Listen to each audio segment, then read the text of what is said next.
হবিগঞ্জের লাখাইয়ে ব্যাটারি চালিত অটোরিকশায় যাত্রী ওঠানো নিয়ে বিরোধের জেরে দুই পক্ষের মধ্যে মাইকে ঘোষণা দিয়ে সংঘর্ষ হয়েছে।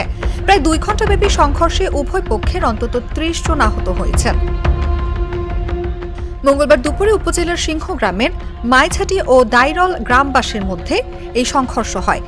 এলাকার সূত্রে জানা যায়, সোমবার ইফতারের আগে বুল্লা বাজারে ব্যাটারি চালিত অটোরিকশা যাত্রী ওঠানো নিয়ে দাইরল এলাকার চালক মিলন মিয়া এবং যাত্রী মাইঝাটির তৌহিদ তালুকদারের মধ্যে বাকবিতণ্ডা হয়।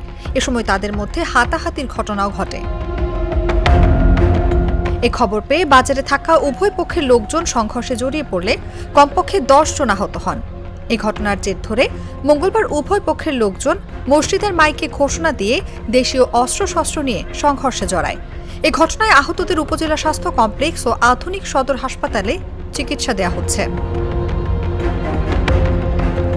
বিষয়টি নিশ্চিত করে লাখাই থানার ভারপ্রাপ্ত কর্মকর্তা বন্দে আলী জানান, পুলিশকে পরিস্থিতি শান্ত করেছে, সেখানে পুলিশ মোতায়েন আছে বলেও জানান তিনি। অনুভা বিশ্বাস, জাগো নিউজ।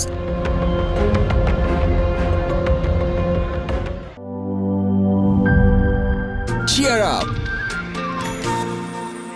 চলো পুরাই খুশি নতুনের সাথে তুলে নিয়ে হাতে Cheer up, oh oh cheer up, oh oh cheer up.